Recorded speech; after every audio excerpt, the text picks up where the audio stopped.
Hello and welcome to Always Take Notes.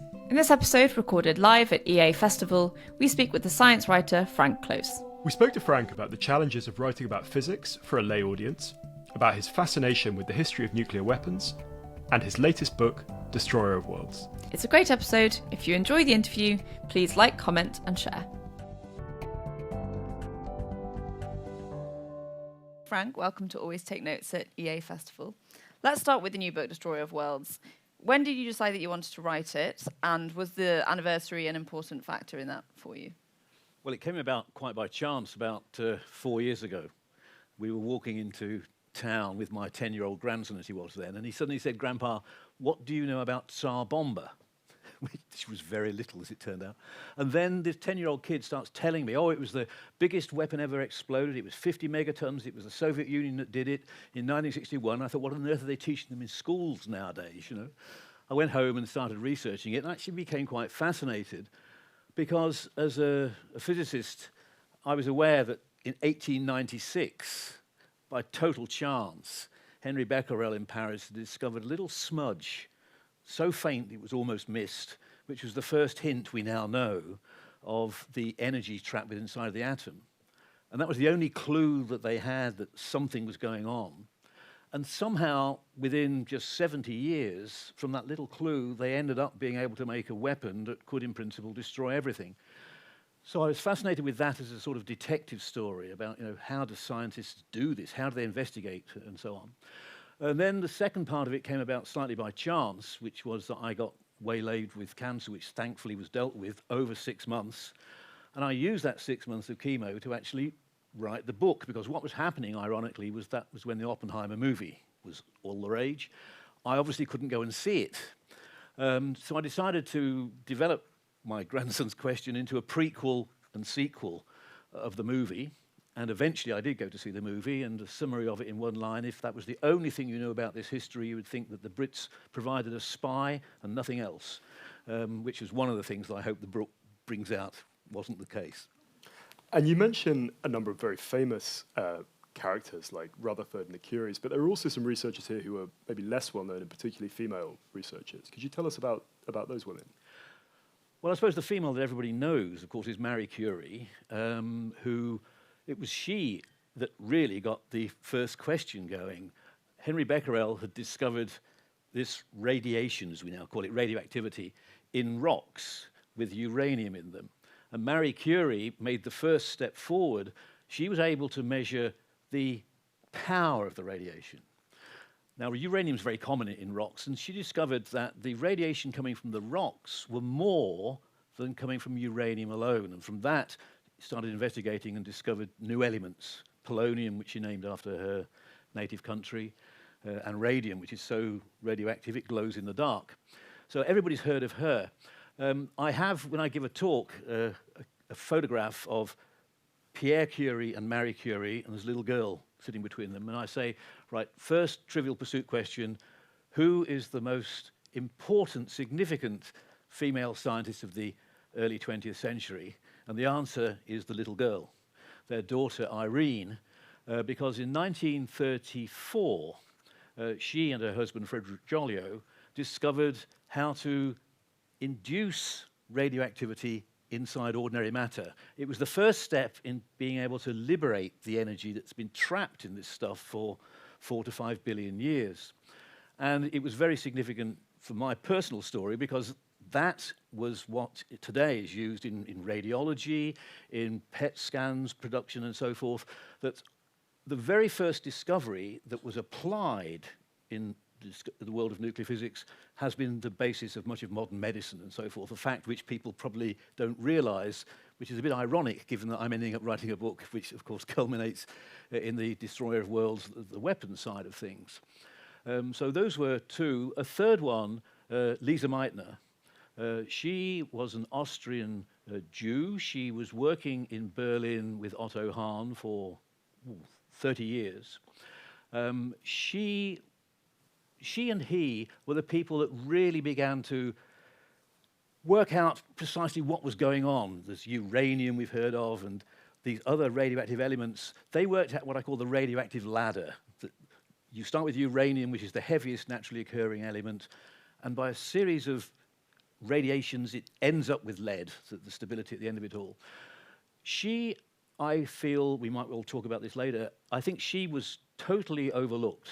That if you ask the question, who discovered nuclear fission, which was the key that eventually led to the release of energy explosively, it was Otto Hahn and his assistant Strassmann, all the textbooks say. But actually, Otto Hahn had done nothing more than Irene Curie had done a year before. They had both found some strange phenomena that they didn't understand. In Hahn's case, he wrote a letter to Lise Meitner, who had been working with him for 30 years, but being Jewish, had now finally had to leave Germany. This is now 1938 we're talking about. He writes a letter to her, and she and her nephew, Otto Frisch, another physicist who had also escaped from Germany, explained it. So to my mind, the discovery of nuclear fission is really due to Lise Meitner and her nephew on a tree stump in Sweden when they were having a holiday together over the Christmas, not to Hahn and these other people. So I think she's one of the great female scientists who's probably been overlooked. You talk about the textbook and the official record and you know, what to your mind an impartial account of events. How did you then come across those stories and do the research to kind of bring their stories to light? Well, in part, I suppose over many years, I've been aware of all of these things. So when I say the vague idea of the history, I mean, I'm not primarily a historian. I teach nuclear physics as it has been developed and packaged as we know it today, so to speak. So I've always been aware of the history that led to this. And I think it was the enforced 6 months absence of the treatment that gave this as a project. And the way that I set about it was, I got all the books I would need to refer to in the library shelf behind me. I had my easy chair here. The consultant had told me that you get 1 infusion every 3 weeks. The 3rd week you'll feel great. The 2nd week you have to keep away from society because your white cells are low. The 1st week will be a bit rough. And so I planned it out. I thought, well, when I'm feeling good, I will put the words in the computer. When all I can do is just sit and think, I will play it through in my head like I'm giving a lecture until eventually it becomes polished and you can do it. And when I'm fit enough to read, I'll read the notes. And I thought that probably over the 24 weeks I might be able to write 2 or 3 chapters. In fact, I produced the whole of the book, at least the first draft in that period. In a strange way, it was perhaps one of the easiest books to write that I ever did. I wouldn't recommend this as a way of going about it, because there was no other call on my time. I mean, my wife was taking care of me. I just had nothing else to do. I could say no to every invitation. And in fact, it was psychologically very useful, because I regard the second half of 2023 as the time when I was writing a book and happened to have chemotherapy, not the other way around.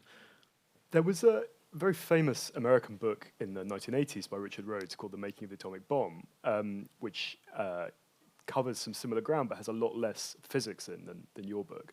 And I wondered to what extent you were kind of conscious of the shadow of that, and then particularly this anecdote about Leo Szilard seeing the possibility for a nuclear explosive, which opens Richard Rhodes' book, but you kind of pull this to pieces a little bit. Tell us about that. Well, Rhodes, in fact, wrote 2 books. One, the atomic bomb history that you mentioned, which I think is about 850 pages or so. And then also The Dark Sun, which was the analogous history of the hydrogen bomb, which is another 500 or 600 pages. So there's approaching 1,500 pages when you include the notes and things on that grand history. And everything that you need to know is in there, at least as it was known back in 1980s when he wrote it. So I'd always had this sort of desire to write what you might call in the old language a Reader's Digest version of that, you know, that you could go through easily rather than having all of the encyclopedic stuff. But you mentioned Leo Szilard, the way that he actually starts the book. To probably just give the background to this, Leo Szilard was a Hungarian scientist, never understated, and it's 1933 we're talking about here. Ernest Rutherford, probably the greatest scientist of the early 20th century, was giving a talk at the British Association meeting in Leicester. The atom had just been split, as they call it. And he said that anybody who thinks you can get energy out of the atom is talking moonshine. The reason being that although you get more energy out when you make 1 hit, you have to make about 1 million tries to get that 1 hit, so it was so inefficient. So this was reported in the London Times the following morning, and Leo Szilard, who was staying at a hotel in London, read this. And according to the story, as Szilard told it years later, and the way it starts, it was such an impressive thing on roads that it started his book. He was about to cross the crosswalk outside the hotel in Southampton Row in London. And as the lights changed from red to green and he crossed the road, he had this epiphany of one light leading to another. Could it be that one neutron that splits an atom could create two neutrons, which would create two more, which would create four more, and so forth, and exponentiate in a chain reaction, which is a fascinating story. Now, I had for a long time wondered, but can you picture that? I mean, there's a guy standing at the side of the road, and the light changes from red to green, and he crosses. So it's obviously the pedestrian cross light. And I thought pedestrian cross lights didn't exist before about 1960. Anyway, it turns out, as far as I could check, I'm terrified that somebody's going to point out now, oh, no, you've got it wrong here. The first lights of any sort in London were at Piccadilly Circus area in 1937. And so I suspect that what we have here is Szilard moved to the States, like many Jewish emigres did in the late 30s, and spent the rest of his life there. And I think that he got so used to the pedestrian lights that you have in North America that he then either confabulated or put these things together because he was a great storyteller. And I suspect this is one of his great stories. But that's my take on it. It's fascinating. Until proven otherwise. We've not had a heckler, so you seem safe for now. And I wanted to follow up on your point about the Reader's Digest version. Yeah. How do you make something as complicated as nuclear physics and the nuclear age readable, and how do you make it sort of swift on the page and almost like primer-like as it is? How do you do it? With skill and difficulty? Is that the good answer? Well, I think the books that I've written, they tend to be a story of my journey. For whatever reason, something will fascinate me that I'm aware of, but I don't know everything about. And so I want to learn more about it. And the process of learning about it, I then sort of record and want to take the reader with me through that journey. So maybe that's the way it comes about. It is my own particular pleasure at learning and finally understanding things, experiencing the difficulties that I've had in understanding them, to then produce it for the reader to come along with me. One thing I was struck by reading the book was long before a bomb is developed, there's a terrible kind of human toll on the researchers here in terms of injuries that they sustain, radiation burns, subsequent cancers, stuff like that, a lot of premature death. Just take us into some of those experiences you describe in the book about how people get hurt or got hurt, and then how a kind of awareness of those hazards developed over time. Well, Henry Becquerel, the person who first discovered radioactivity in 1896, he won the Nobel Prize in 1903 for that. He shared it with the Curies. And already by that stage, they were already showing the signs of radiation damage, if you like. That same year, 1903, Ernest Rutherford came across to visit the Curies. He'd never met them before. He had been doing experiments very carefully. As far as we know, Rutherford never actually had any radiation damage. But the Curies and Becquerel were handling these radioactive materials, which they were refining and improving all the time. And Rutherford told this nice story, his wife told this nice story that I narrate, how they went up on the roof of the house in Paris, and you can imagine it. It was a beautiful night. It was completely clear. They could see the Milky Way. These were the days before Paris had street lights at large. And Pierre Curie, with a grand gesture, takes out from his jacket pocket a little phial of radium glowing there in the dark. It was brighter than the Milky Way, is how Rutherford described it. But they could already see from the light of the uranium the damage that was being done to his fingers. So it was clear already that this phenomenon could do bad things. I discovered actually after writing the book that Henry Becquerel was so much aware of this very early on that he then started looking into the possibilities of using radiation to good ends. And so, I mean, that might be something that I want to pursue later.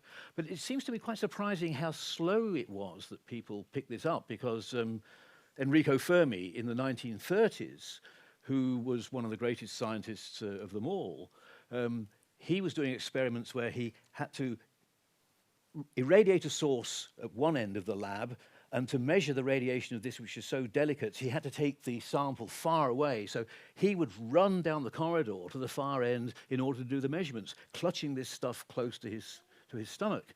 And he died at the age of 50 or so of stomach cancer.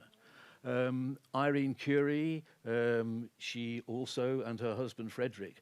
So a lot of these people who were working on this stuff early on suffered from it. And again, I felt, what an irony. You know, here was I benefiting. I think that was the moment I began to realize I'm benefiting from what we now know, how to put this stuff to good use. And these people didn't. I think it was probably not until really immediately post-war that the approach to the quantifying the damage that radiation can do and how to deal with that, and setting the standards for what radiation levels to use in hospital treatments, very much developed here in the UK, in Harwell. Harwell next year has its 80th anniversary, and that was an experimental laboratory. The Brits' idea post-war was to try to develop nuclear energy for the good of society in the form of developing nuclear power stations. Calder Hall, for example, was the result of their work, and also setting the standards for radiology. And much of what we take for granted today can be traced back to that period. We like to get into the specifics of writing on the podcast, and you've mentioned your quite strict routine, or maybe not so strict, but the way that you thought about actually writing the book earlier.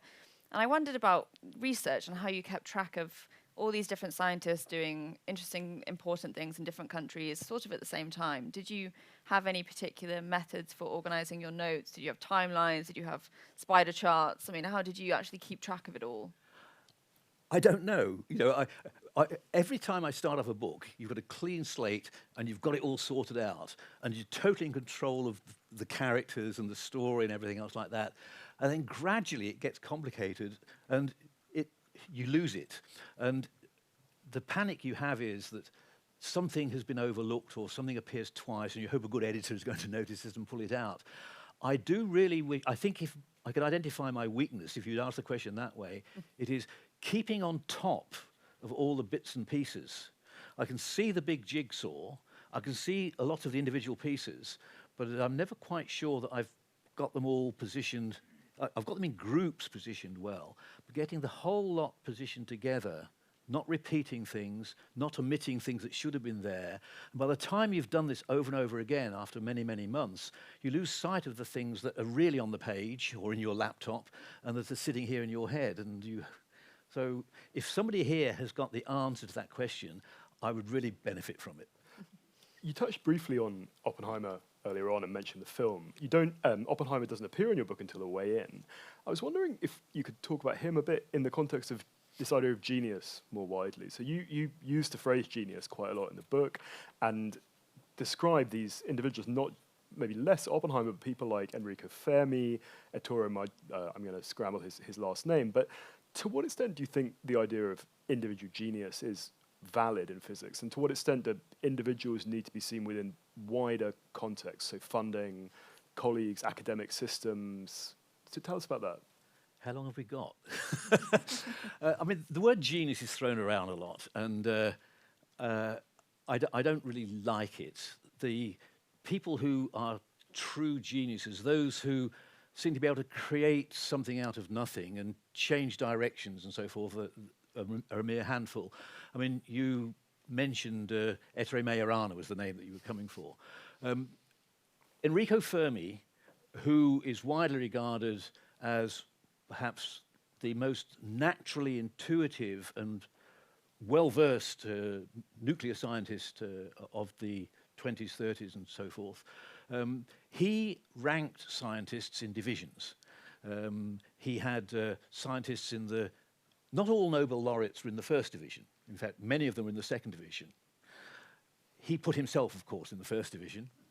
But above that, he had a group of only half a dozen or less of what he called the magicians, like Leonardo da Vinci, Galileo, and in that he included Ettore Majorana, a person who probably people here have never heard of. He was a student working in Fermi's group. He could answer the questions almost before they'd been asked. The thing is that he disappeared mysteriously in 1938 at the age of about 32. I mean, he was like a Mozart character. Well, actually, Mozart had done a great deal, of course, by the time he died. But in science, he was like that, somebody who died far too young, or disappeared. Whether he died or disappeared, we don't know, but he disappeared off the scene. And his influence today in many areas of physics is still there. So that's one that you will not have heard of. Go back to the way you phrased the question, because I've... The role of the individual versus the wider right. context. Well, one of the things that came through to me as I was researching this, you discover things while you're writing a book, and if you don't discover things along the way, you're losing out yourself. I hadn't appreciated fully quite the nature of science changing. I mean, it started off with Becquerel on his own, discovering radioactivity, and then Pierre and Marie Curie working on it.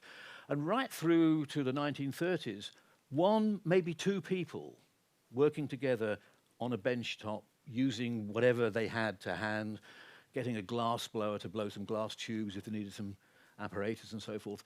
And they were teasing out the secrets of nature. So in that sense, that is one description of genius, being able to tease out from nature its truths, just using what is there to hand. 1932 in Cambridge, we have Rutherford now building, well, his assistants, Croft and Walton, building a piece of apparatus, which is now in the size of a gymnasium, a device which will speed up protons, that's the nucleus at the heart of the hydrogen atom, speed up protons so that they can smash into atoms and see what happens. So you've got the beginnings of big science here. You've now got the need for money. In fact, a thought just came to me, going right back. Rutherford arrived, he was a New Zealander. He arrived in Cambridge in 1895 or so, and he was doing research on radio. In fact, he was already far ahead of Marconi. And so the original work that he was doing at Cambridge was to develop radio, but then they decided that was going to be too expensive. And so he was diverted to investigating these new discoveries that Becquerel and co had made, as a result of which we all know about the nuclear atom of Rutherford and so forth. But had it not been for the money problem, Rutherford might have been known rather than Marconi for radio, and somebody else done all of this stuff. But you've got to 1932, big apparatus beginning. In America, likewise, there's Ernest Lawrence making the cyclotron, a way of speeding up atoms and smashing them. By the time, of course, now you get to the Manhattan Project, you have got to the extreme of a whole nation and its industry being involved to this particular end. And subsequent to the Second World War, now you have teams of, well, at CERN, for example, up to 1,000 people in 100 different institutions collaborating together in a worldwide event in order to get to the sort of questions that we're trying to answer today. So the whole nature of science has developed both in its size and magnitude, and of course your point about funding really comes into it. The book is billed as a deep history, and the period that you're focusing on is 1895 to 1965. Why did you want to cap it there? And given the interest and fears about nuclear power today and nuclear weapons today, why not go up to the present? Well, I suppose the answer to that was, when I started, it was, as I said, genuinely my grandson who had raised this question about Tsar Bomba. And so my interest was piqued by Tsar Bomba, which was 1961, and the fact that Andrei Sakharov had been asked by Khrushchev in 1961 to make a weapon which was actually going to be 100 megatons. And Sakharov was already, just as a demonstration of Soviet power at a time when Kennedy was the new president in the States and Khrushchev thought this was an opportunity to show strength and so on. Sakharov was already concerned that 100 megatons could create a fallout which could literally go around the world in the atmosphere 2 or 3 times, not only contaminate the planet as it is now, but enter the food chain and cause genetic damage through the generations. And so Sakharov managed to cut the bomb in two, in half, monstrous though it even was.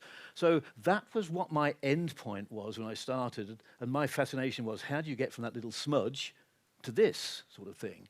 So that's what I focused on. Then, of course, when I was writing it, it happened that the Oppenheimer film was out there, and that then became a sort of fulcrum in the middle. I envisaged it as a prequel to Oppenheimer and a sequel to Oppenheimer. So I ended it in 1965 simply because that itself was a story that I felt I could write about, because I knew that I had expertise in it. People would trust what I had written on it.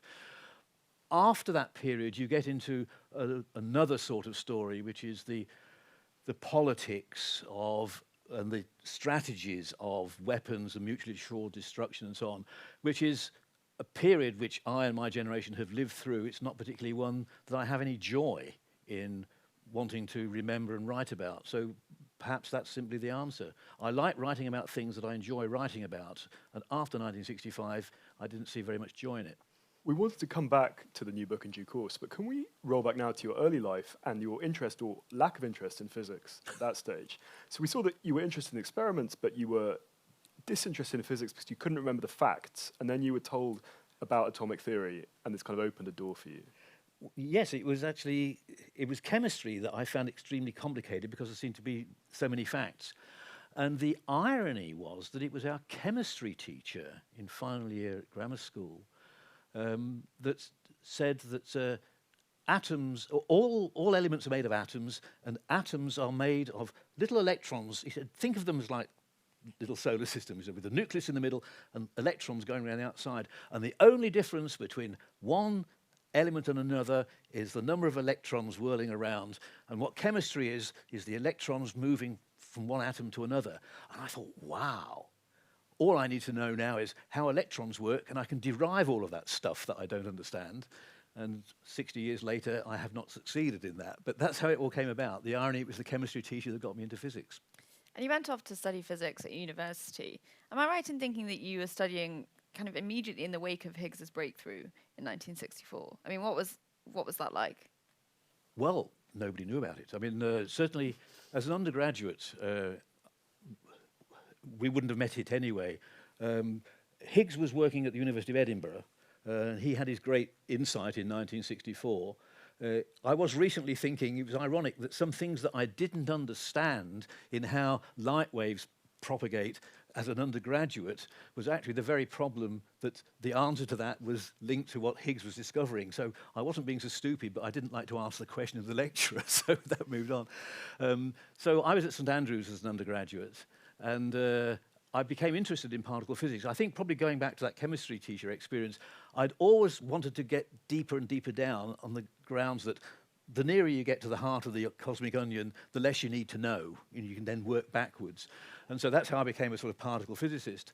But they didn't do particle physics at St Andrews, and so that is how, by a series of good luck or accidents, I ended up at Oxford at the very time that the idea of quarks, which are, we now know, the little seed, that protons, everything in my book today is protons and neutrons, but they are made of little smaller seeds, quarks. And that idea was just emerging, and nobody took it very seriously, except that my supervisor, Dick Dalitz at Oxford, was one of the few people in the world who did take the idea seriously. So I was very fortunate in that sense to get in on the ground floor. And so a lot of things in life, as we all know, being in the right place at the right time, and having the good fortune to take advantage of it, I suppose. Hello, listeners. This is a notice to say that we have once more improved our crowdfunding offerings. Firstly, we now have a subscription option on Apple Podcasts, where you can hear extra exclusive content from our guests in mini episodes that come out in between the main instalments of the show. Secondly, on Patreon, we're continuing to offer the bundle of successful journalistic pitches, which goes to anyone who contributes $5 a month or more. You can read pitches to, among others, The New York Times, The Guardian, The New Yorker, The Economist, The Washington Post, New Scientist, GQ, and the BBC. The whole compendium runs to a whopping 160 pages. Go to patreon.com, that's patreon.com/always-take-notes to see the full list of publications included in the pack. Anyone who contributes $10 per month or more now also gains access to the exclusive mini episodes. You can listen for free to a sample mini episode with novelist Lee Child on our Patreon page. At that price point, you also get a signed copy of our book. The first 10 new sign-ups at this level will likewise receive a license to Scrivener, worth £55. 7 of those are left. This specialist word processing software helps you organise long writing projects, such as novels, non-fiction books, academic papers, and even scripts. Lastly, anyone who contributes $15 a month or more gets all of these benefits, plus an Always Take Notes mug. They can also join an exclusive monthly call with us to discuss any aspect of their writing lives, including workshopping pitches. All paid Patreons have the opportunity to chat online with other supporters of the show and also to submit questions for upcoming interviews. Once again, you can find all the offers at patreon.com/alwaystakenotes.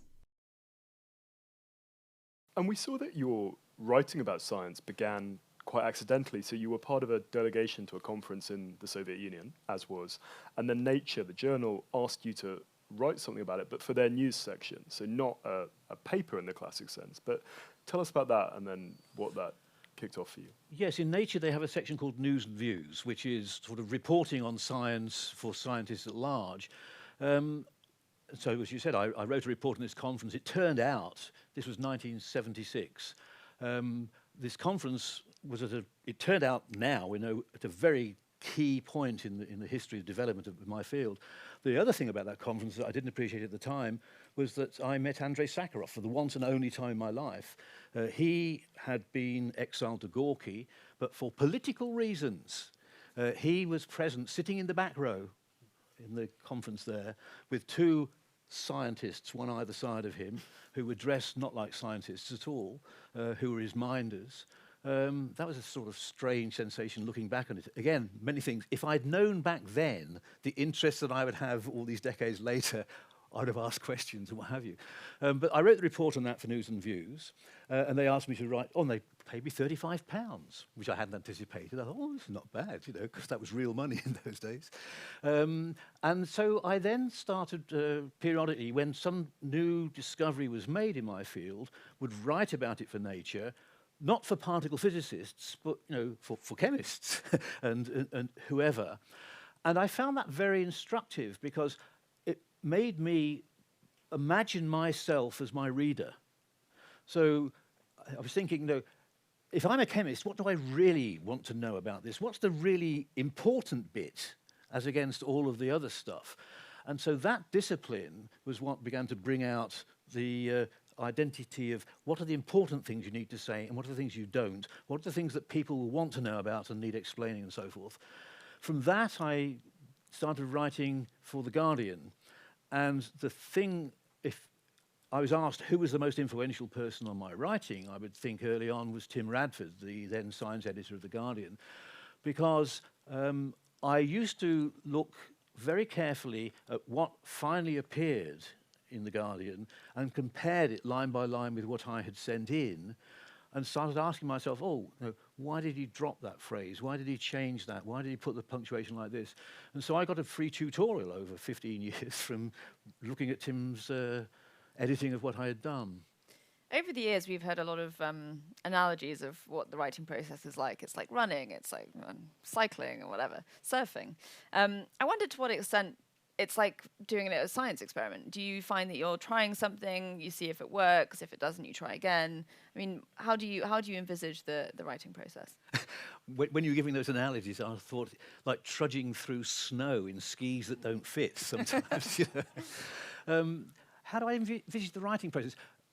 When I start, it's tremendously exciting because before you put the first word on the page, there are infinite possibilities out there. And the moment you put the first word on the page, you've limited them in a strange way. So it starts off as an exciting thing. What I have never done is write fiction. And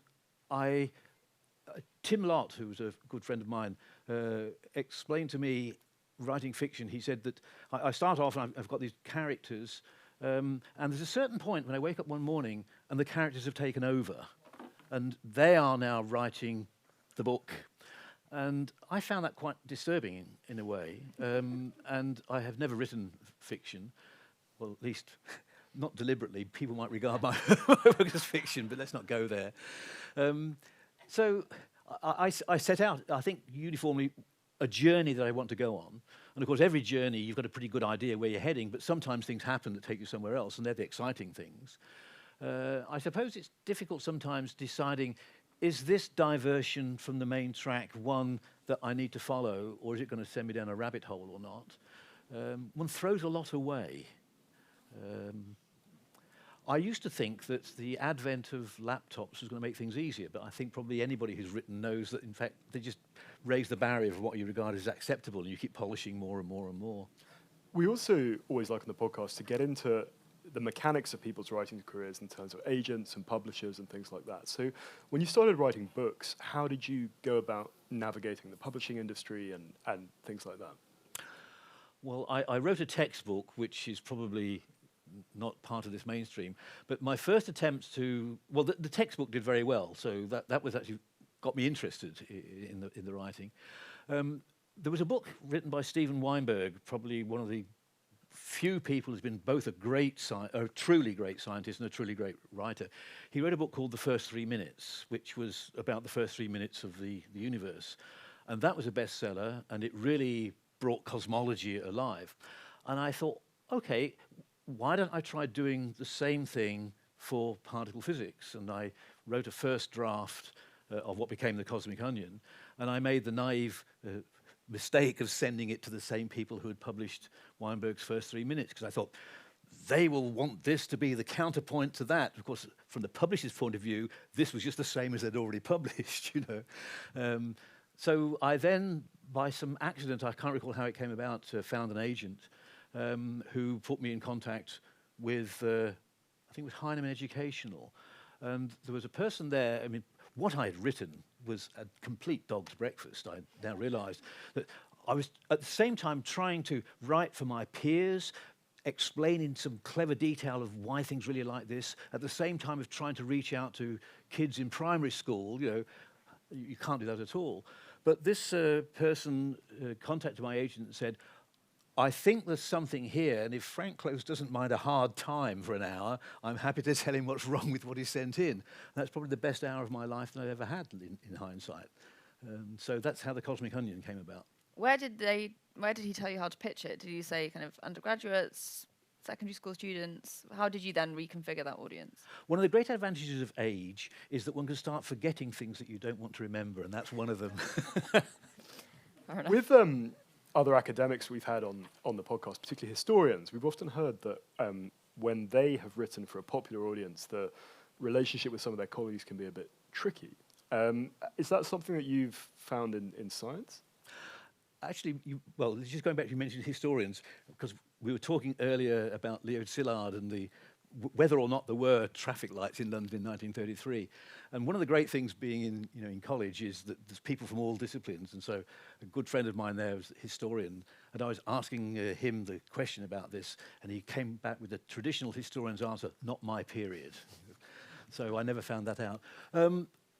Yes and no. I mean, I started this writing back in the 80s. I was working at the Rutherford Laboratory next door to Harwell at the time, and I got a lot of support, looking back, I think probably for political reasons. It happened that in the 1980s, I mean, I mentioned earlier how science was becoming increasingly big.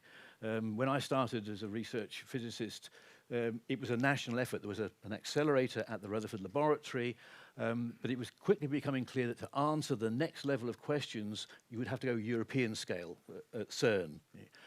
And the Thatcher government was questioning the cost of science and everything, and whether or not Britain should continue in CERN.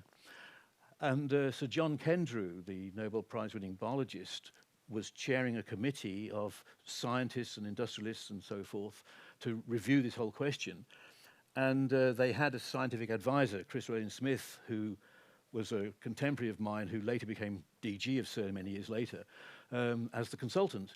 And he recommended that the committee teach themselves, quotes unquotes, the background of particle physics by reading my Cosmic Onion book, which was a bit of a poison chalice. You know, at that moment you knew, if Britain leaves CERN, it's my fault, and if they stay in CERN, it's somebody else's credit. Anyway, so fortunately that's how it happened, was that the Cosmic Onion was read by them.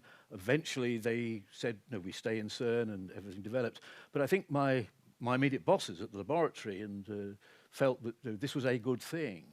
It was probably 10 years before universities started creating professors of public understanding of, and then fill in the gap, which particular subject you like. So I have never directly felt any pressure against doing this. I think in part because I have always primarily been a research scientist. I mean, the reason I'm writing so much now is that I now finally, for the last 10 years, have been retired in the sense that they stopped paying me to do research, and I'm my own boss. But I was always doing research first and writing about the area of research and what was exciting about it in a secondary sense. So although people out there knew me from what I was writing about, I regarded myself as a research scientist first and foremost. The Cosmic Onion was read not just by those politicians, by many people. It was a bestseller. What was the state of kind of science writing or science publishing for a general audience at that time? I think it was not long after The Selfish Gene, but before A Brief History of Time. Is that right? That's absolutely right, yes. I mean, the science publishing at that stage, I think that Steven Weinberg's First 3 Minutes was the one that really changed things, because that was a hugely readable book in its own right. It touched on big questions of, where do we all come from? What's it all about? And so on. And the Big Bang was by then becoming, the Big Bang really was only coming into mainstream in the mid-60s. So that was quite relatively recent. By the time Weinberg was writing his book, that's just 15 years after that. So the Big Bang is established, and enough is being understood about the early universe that we're beginning to see not just the stuff that we're made of, because that's what, since the ancient Greeks, we, meaning particle physicists, had all been trying to find the answers to, but where did all that stuff come from in the first place?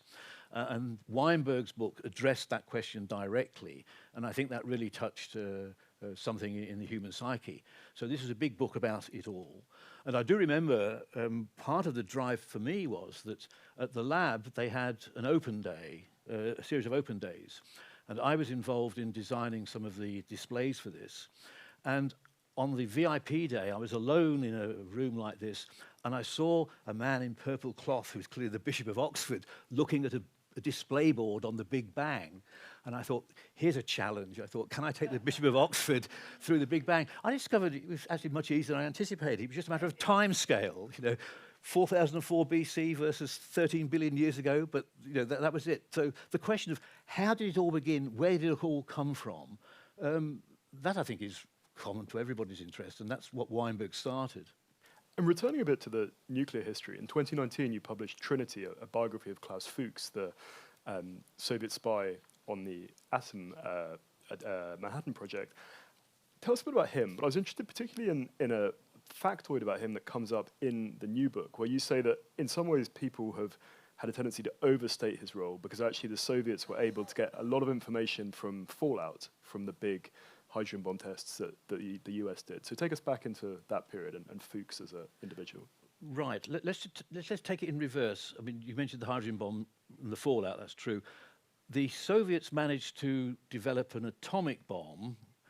What Hiroshima and Nagasaki was an atomic bomb. Sorry, yeah. Yeah, but they developed an atomic bomb in 1949, thanks to the information they'd received from Fuchs, and we now know from other spies, not least one very important American spy, who Mr. Vance doesn't seem to be aware of, but there we are. The fact they built that bomb within just 4 years, the information that Fuchs and these others passed to them, I think probably saved them 18 months to 2 years. I mean, that's a figure that's often been quoted, and I think it's pretty reliable. It doesn't necessarily help you do things faster, but it stops you making mistakes. And there's a lot of going down rabbit holes when you're doing research, hitting your head against the brick wall, going in wrong directions. So the Soviets were saved all that. So they had their atomic bomb by 1949, which was before the war in Korea and Southeast Asia was happening. And I think that played a big role in the way that atomic weapons were not used then and have not been used so far subsequently. And Tam Dalyell made a comment to me after he read Trinity, saying that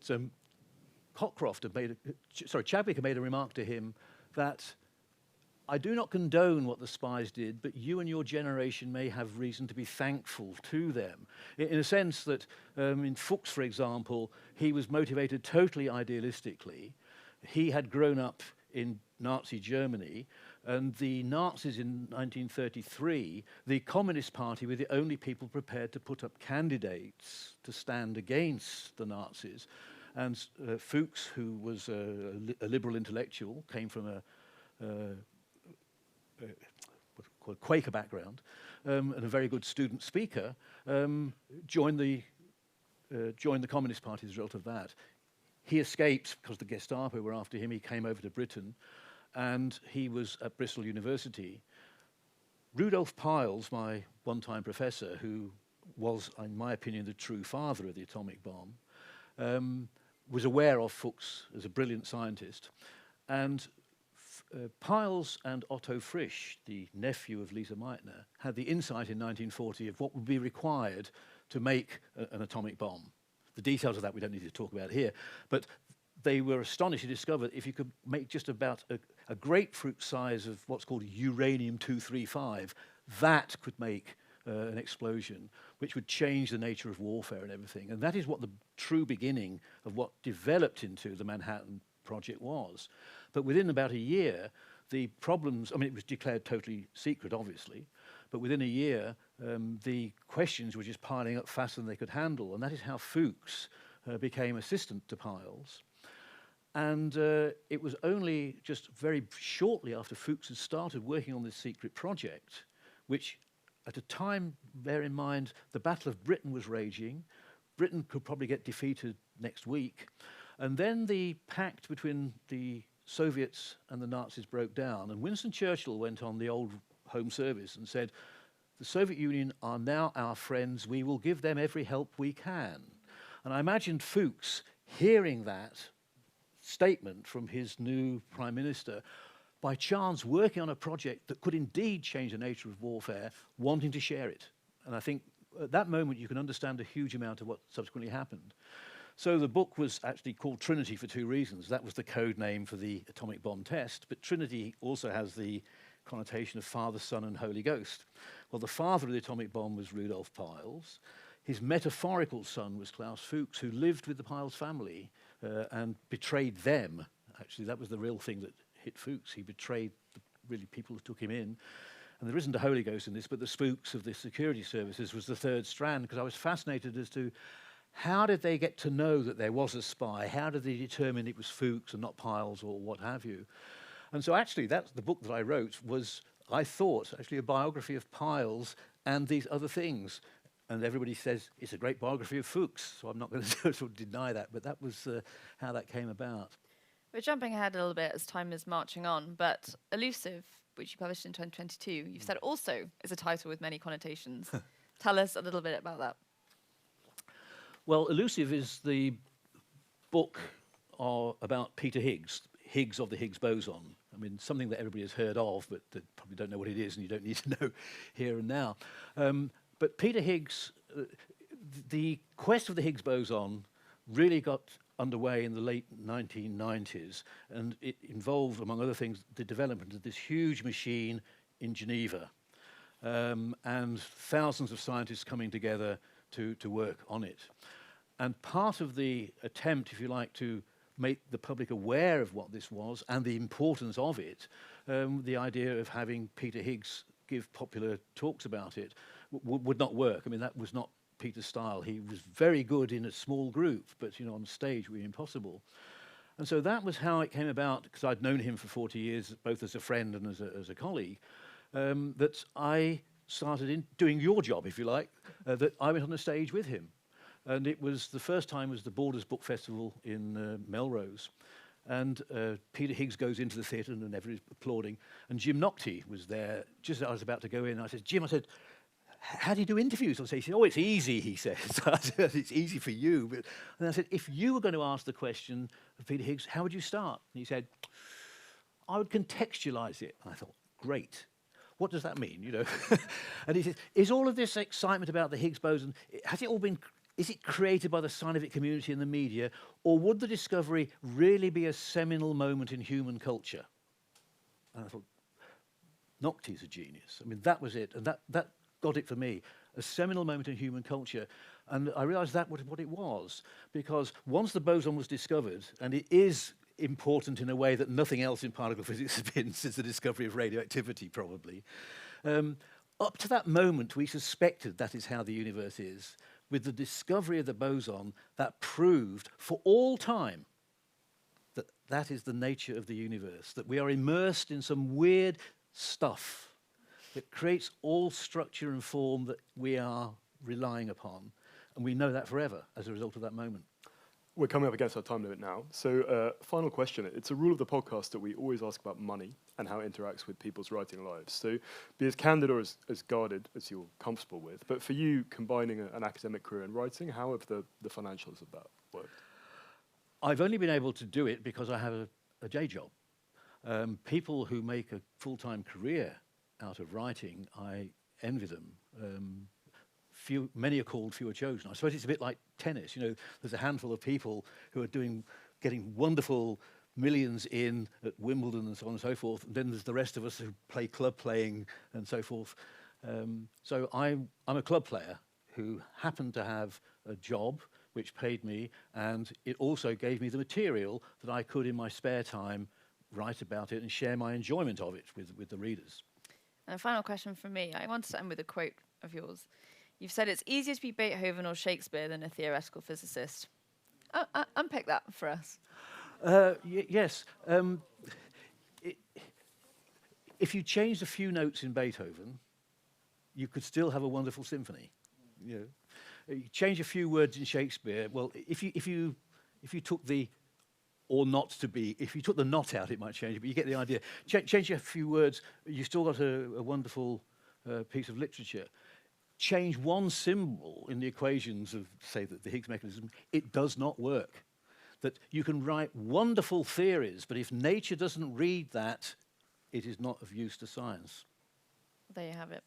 Thank you so much, Frank, and please join me in giving him a round of applause. Thank you.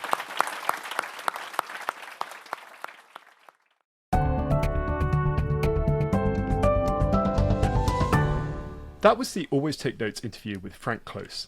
He's on Twitter at KlausFrank, and Destroyer of Worlds is published by Alan Lane.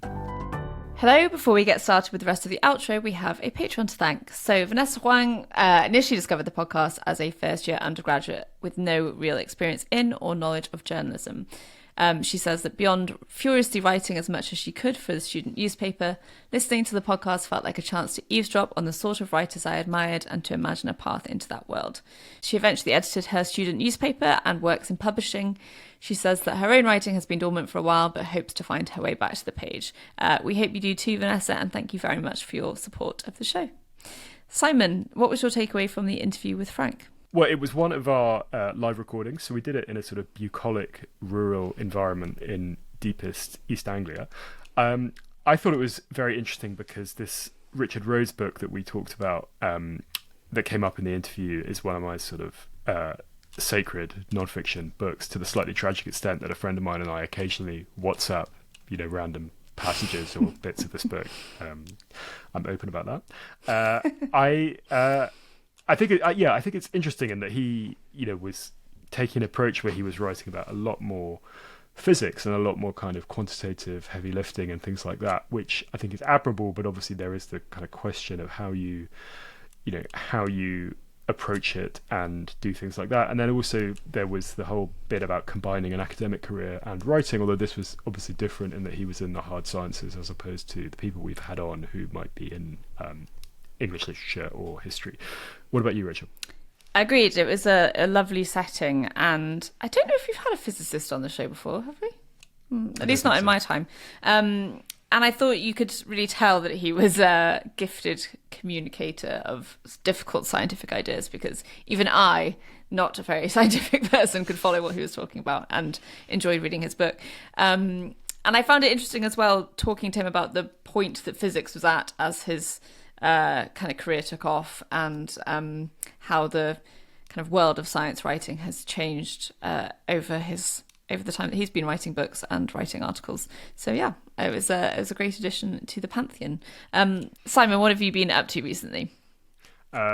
I've been doing a lot of work on my book, really. It kind of dominated the Christmas holidays, which was a bit grim, and beavering away, but hoping to, and I think should hit this deadline at the end of the month, more or less. So yeah, it's just a bit of a grind at the moment, but okay. And in terms of reading, yeah, I've been reading various books which are kind of historical and related to that, and some that are sort of about the psychological aspects of the books are interesting. And then in terms of TV, we finally made it to the end of Yellowstone, which I'm glad it's over.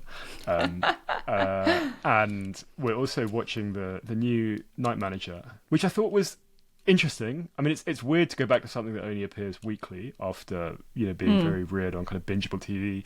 And I do find those sort of, I mean, because it, you know, it's beyond the book and its plot, but it still sticks with all those like Le Carreisms, you know, about like River House and the Night Owls and stuff like that, which I just don't think they necessarily mesh with like a contemporary bit of TV. But it's kind of fun, and after Yellowstone, it's a breath of fresh air. What about you, Rachel? More in your wheelhouse. I have also been watching The Night Manager.